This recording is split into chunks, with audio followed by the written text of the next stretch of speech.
On this edition of the Center of It All, the eyes of the automotive world are upon Center County. One Lewistown neighborhood rebuilds from a devastating fire, and the gang from the Electric Playground has the latest in digital cameras. These stories and more coming up next on the Center of It All.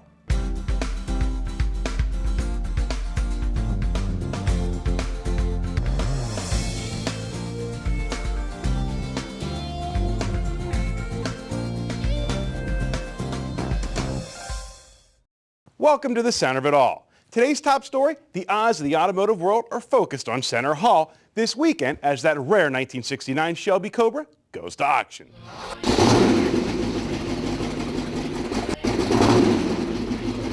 Just want everything to go smooth. I'm very excited. You guys picked it back up. As we knew it would be a special event, figured people would be here from all over the world. Business, and that'll be you to pay that. Good luck. Mr. Treaster's here. This is amazing. There was not this much excitement when I sold the first time. You know, I can't believe it.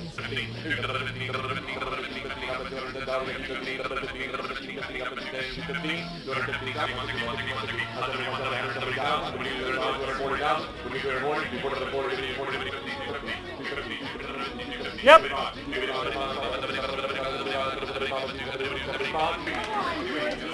Yep. Sold to Georgie.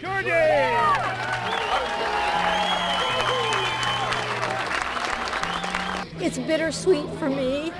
I'm really sorry. He would just be astounded at all the attention that this has grabbed. He loved cars, and that was his passion, and I just wanted to honor him. The winner sure is going to have fun taking that car home. And when we come back, we'll head to Lewistown to check in on the recovery efforts from a devastating fire. We recently celebrated Earth Day, and if you're feeling inspired to get in touch with nature, you can head on out to Shavers Creek to see what's going on. Migration Mornings at Shavers Creek is a 1.5-hour seasonal program that runs every Wednesday from April till mid-May, and then August through September, where bird watchers of all levels come to experience a peaceful, wildlife-filled morning. So people come and we get together as a group, try to stay together on the trail, point out things that we see. We have binoculars for people to borrow, we have field guides for them to borrow. So we're all about just this community of learning. And because it's a bird walk, you never know what you're going to see. While you might think that you're not as qualified as some, don't worry, as the program aims to make anyone a citizen scientist.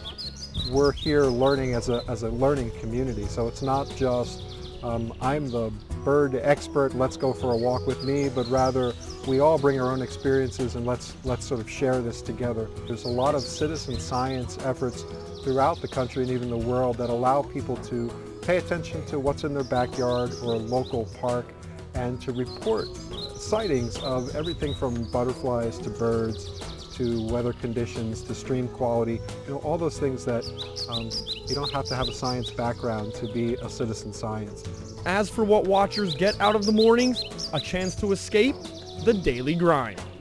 No matter what's going on in the world, on Wednesday morning during migration, this group of people will get together. So I think people come with a sense of community, of wanting to share the experience, to reconnect with people that maybe they haven't seen in a while, but a sense again that just all's right with the world. Migration morning is happening, and let's just go with a group of people who like to be outdoors. So if you're looking for peaceful, relaxing, fun-filled mornings, Doug has a great selling point. Besides being free, of course. Things just happen. It's not just about birds, it's the plants that we see along the way. We've had mink, coyote, fox, you know, it's just spending time in the woods with people who are good observers and just want to share the love that they have for the landscape. Magic happens. For more information, log on to shaverscreek.org. For the Center of It All, I'm Andrew Kalista. If you love birding, this weekend Shavers Creek has the Birding Cup, which is a 24-hour contest, and get those binoculars ready, everyone. Just over a month ago, tragedy struck Juniata Terrace when a fire destroyed 11 homes and damaged over a dozen more. Andrew Kalista caught up with some community members to find out how the families are making out. Just started spreading. And once it hit the space between the roof and the ceiling of the second floor, it just started spreading and it just got out of control. Bill Conaway, president of the Borough Council, said the fire that took place on that Thursday night in March is something that he won't soon forget, as almost an entire block went up in flames. But Conaway is proud to see his community come together and help the victims. They just rally around. But the amazing thing is that it's the other people too, you know, outside this community. Sometimes you sort of lose faith in human nature, but this restores it. The United Way is assisting the Red Cross with aid for the families, as right now some are doubled up with relatives, while others are renting temporary apartments and houses. One thing the victims can use is cash, as right now they are in a wait-and-see mode. When they're trying to figure out what their next steps are, will they redo the houses here and move back in, and what do you do in the meantime while you're rebuilding, or do you rent? So they're in transition trying to figure out what they're doing with their housing. They don't have a lot of space for stuff, so their requests for those kinds of things are very limited, but they are grateful for the cash. It has helped them turn on their utilities. It's helped them with security deposit and first month's rent and things like that. The other one that I thought was interesting was they have deductibles on their insurance. So something like this that's unexpected, you don't always have the cash laying around for that deductible, so we've been able to help with that. Mulva Hill said it's because of the community's generosity her organization has been able to help the victims through this difficult time. We've been able to cut significant checks for these fire victims on a weekly basis to this point, so it's been extremely supportive. Anyone wishing to help the fire victims may donate money to the Red Cross of Central Pennsylvania or send a check to any Juniata Valley Bank branch payable to the bank with Juniata Terrace fire in the memo line. While tragedies are common, it's always great to see a community come together. And on that note, a group of PSU students are working together to be the first university to send a spacecraft to the moon. The students involved in Lunar Lions may seem like normal Penn State students. It's what they do in the lab that sets them apart. We have to sort of collaborate on it. I think that especially with, it's going to the moon, so that's a pretty big deal. Amelia is one of over 100 students that are involved in the Lunar Lions project, the only university-run program competing for $20 million in the Google X Prize. They are in a race to send a spacecraft to the moon in 2015. Open this up as an opportunity for further education in space exploration. So it's showing that, people went to the moon 60 years ago, but if students can collaborate on this and get this moving, then it's going to not only push space study in Penn State, but also give other universities incentive to go forward and do it. This project allows for students to get a unique real-world experience, unlike anything they could learn in the classroom. The idea that we as undergraduates and graduates, really young people who, like in my case, I don't even have an aerospace course to my name, but by the time that I graduate undergrad, I will have something on the moon. It's absolutely mind-blowing to me. Lunar Lions has to get through a tough list of tasks to win the prize. It includes sending a craft to the moon, having it move, as well as taking pictures. If they can complete these tasks, it will be the first time in 40 years that images will be sent from the moon. This is rocket science. This is hard to do. And it's not just hard to do from a technical standpoint, it's hard to do from a funding standpoint. While the hefty prize of $20 million sure is an incentive, for those involved like Amelia, this experience is much more than that. The prize money, obviously, that would be fantastic for the school and funding, but even if we didn't win the Google Lunar X Prize, we still plan to continue with the mission. It's the journey of getting the project completed and sort of saying, hey, university students can do this too. The team may be up against some big competition, but their youth may be the thing that makes it a difference to win. Perhaps a little more driven than some of the other competitors, just because I think we're kind of the underdogs here. We're just university students, we're not a private company, so it kind of gives us, I think, a spark that makes us special. If you'd like to help Penn State get to the moon, visit lunarlion.psu.edu. Coming up next, it's time for Kitchen Encounters. Welcome back to the center of it all. In this week's Kitchen Encounter, Mel has a protein-packed vegetarian meal. I love lentils. Lentils are legumes. Legumes are nothing more than the dried seed pods of beans, peas, and lentils. Lentils come in a variety of colors and they pack a lot of protein. They pack so much protein that people all over the world use them to make meatless meals. And that's what we're going to do today. Let's get started. Ditalini pasta con lenticchie. Sound complicated? It's not. Translated, it means pasta with lentils. It's a classic Italian dish, and as for the pasta, it's typically small pasta, what'll fit on a soup spoon, because there's two ways to serve this dish. You make a stew-like sauce, and you add the pasta to it and serve it as a soup course, or you make a stew-like sauce, cook your pasta separately, and serve it as a pasta course. And that's what we're going to do today. I put 4 tablespoons of olive oil in the bottom of an 8-quart stock pot over medium heat.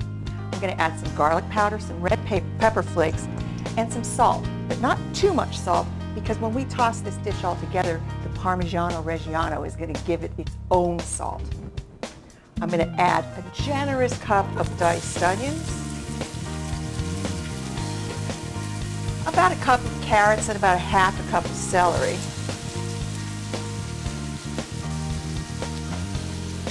And I'm just going to stir these and saute them for about 4 to 5 minutes until the onions are tender.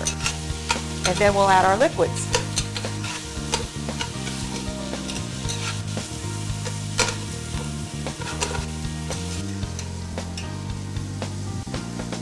My onions are tender, my carrots are softening. I'm just going to add my lentils. I'm using brown lentils today because they're the easiest ones to come.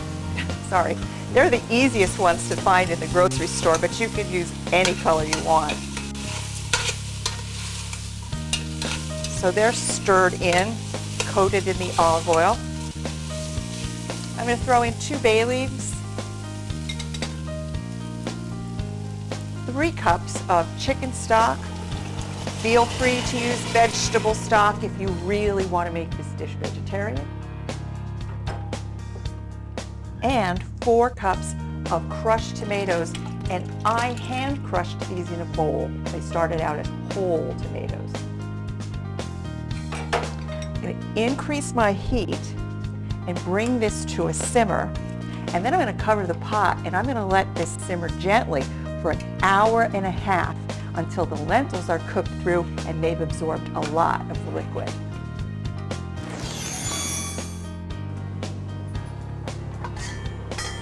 Okay, this has been about an hour and 15 minutes. Bubbling, really beautiful. Look at how thick that got. The lentils have soaked up almost all of the liquid. Really beautiful stew-like consistency. It's time to turn this off and go toss it with some pasta. I've cooked 2 pounds of ditalini today because I have a hungry camera crew to feed after this show. I've tossed it with a little bit of melted butter, which really helps it to keep from sticking together. And now I'm going to add 2 cups of salty Parmigiano Reggiano. That's why I told you earlier not to over-salt your sauce. Toss that in just like you would a salad. This smells wonderful already. Just the cheese melting over the top of this pasta. I could eat this almost. And now I'm going to start ladling in my lentil sauce. And I'm going to start with about 4 cups. You don't want your pasta drowning in sauce. You just want it evenly coated. Take the bay leaves out as you find them. Let's start there. And again, I'm just going to gently toss this, kind of like meat sauce, only without the meat.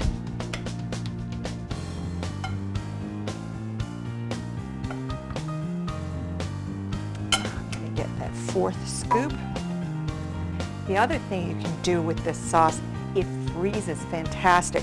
So you can make a big pot of it or a double batch of it and freeze it in portions that you can have on hand all year long or all winter long.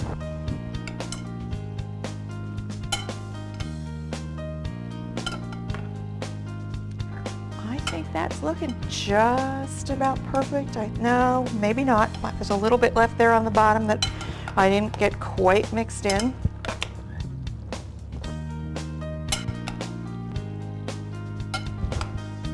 This is just about ready to plate and serve. Ditalini pasta con lentici. Pasta with lentils. In any language, this is a meatless meal that won't have anybody asking, where's the beef? For these and all of my recipes, just go to my website. Like always, Mel scores another great dish. For this and all of her recipes, log on to kitchenencounters.typepad.com. When we come back, it's time to check in with the Paterno Family 5K. The Paterno family recently held their 5K to raise money for Special Olympics, and our Elese Merkovsky was at the finish line. The 50-yard line at Beaver Stadium is a sacred place here in State College, usually reserved for the members of the Nittany Lion football team. But on one special Sunday, everyone is given the chance to run through the tunnel onto the field at the annual Paterno Family Beaver Stadium Run. You know, it's such a great event because of all these people that come back for this. You make a living by what you earn. You make a life by what you give back. And all these people that come here, they come back for a purpose and for a great cause and to help people. And you know, to see this turnout is absolutely phenomenal. You know, I think they had 4,000 registered. And today's weather is going to get another couple thousand, so I'm really excited to be here. With over 4,000 people in attendance, it was clearly a success in the 5th edition of the Paterno Family Beaver Stadium Run and Walk. To run through that tunnel, it adds to the excitement of it. And you look at 40,000 people pre-registered for this. They're going to get over $400,000 this year. Money raised will go to funding the Special Olympic program of Center County that allows for athletes like Greg to compete all over the world. This year I'm going to Princeton, New Jersey for bocce in June. And 2011 I went to Athens, Greece. This is Greg's second year running the 5K, and after lots of training, he has one goal in mind. To try to beat my last year's time. Last year I did it like 38.18. With over $400,000 raised this year, a special event like this gets everyone excited. Whether it be National Football League Hall of Famer Franco Harris or current players like Ben Klein, it's clear why people get involved. Awesome to see everybody out here and come out, support a great cause, give up their Sunday morning to come out and, you know, show some unity around such a great event and a great cause, and I know everybody's really excited for it. The Paternos have done so much for the community, and Sue continues to team up with fellow Penn State supporters to raise money for a great cause, showing off that Penn State pride. Franco Harris has been here every year. He's been an ardent supporter, and he goes back to being one of the honorary chairs of Special Olympics. I've had the privilege of being that as well, so I understand the commitment. See Ben Klein here. Tom Bradley is here. He spoke last night. Tom, except for Joe, has coached more games at Beaver Stadium than anybody. Just very, very special. Longtime supporter of the Special Olympics and former Penn State coach Tom Bradley was awarded the Community Hero Award. But he reflected that the whole community was to thank for such a successful day. You make you realize how lucky you are. I think everybody here realizes the gifts that they've been given and a chance to do something for somebody else. And that's why they come. You know, you can see it right here. I've just been sitting here watching all the people come in and enjoy this day and the purpose of this event and what they're doing for other people. Really, it makes a big impact, and I think everybody, you know, that comes here, they understand it, and you couldn't be prouder of the people right now from Penn State. For the 5th year, the Paterno Family Beaver Stadium Run was a success with over 4,000 in attendance. What's a better way to kick off your spring than ending in the 50-yard line in the house that Joe Pa built? For the center of it all, I'm Elese Merkovsky. You know, it's great to see the Paterno family still giving back to the community. And in today's final story, the marketplace for cameras is a crowded one that just keeps getting better. And our friends at the Electric Playground have the insight in case you need one for summer vacation. A I'm standing with Mr. Billy Luong, who is one of the Fuji guys. Hey, guys. You caught a review that I did of your Fuji X100S camera. I mean, I was so shocked to see that, you know, a guy who's about video games and you know, this electric playground thing that you guys do. Yeah. And to see you talk about X100S and the passion, it kind of blew me away. My daughter was born, and I was getting tired of just taking cell phone pictures of my baby girl, and I was blown away by that camera. And you have a camera now that would be like the big brother version or the next step? This would be the next step in a sense. This is the Fujifilm X-T1 camera. Yep. This is Fuji's compact system camera. It's interchangeable, so I can actually remove this lens, where with the X100S, it is actually a fixed 23mm lens. Right. So it's a flexible system. This camera can be as simple as a point and shoot by putting the camera to semi-automatic mode, but you have these dials on the camera, so as a professional, you have total complete control of the scene that you're shooting with. This is the only camera out in the marketplace that gives you things like shutter speeds, ISO, aperture controls at your hand. So, you know, when you pick this up, you know exactly what the exposure is going to be right off the bat. They hold up to the image quality of these professional cameras. Now, you also have the antithesis to the XT1 that you just showed me here. This is an Instax Neo Classic. Is that the right name for this It thing? is. It's the Mini 90, okay. short form for it. This is Fuji's version of the Polaroid, and it's an instant camera that allows you to take instant photos using film. Film is back, baby. Film is back, and we love it, actually. And you know what? All the kids out there are actually loving it because they see that instant gratification of the picture developing. I mean, you're doing selfies with it all the time, you know, like that.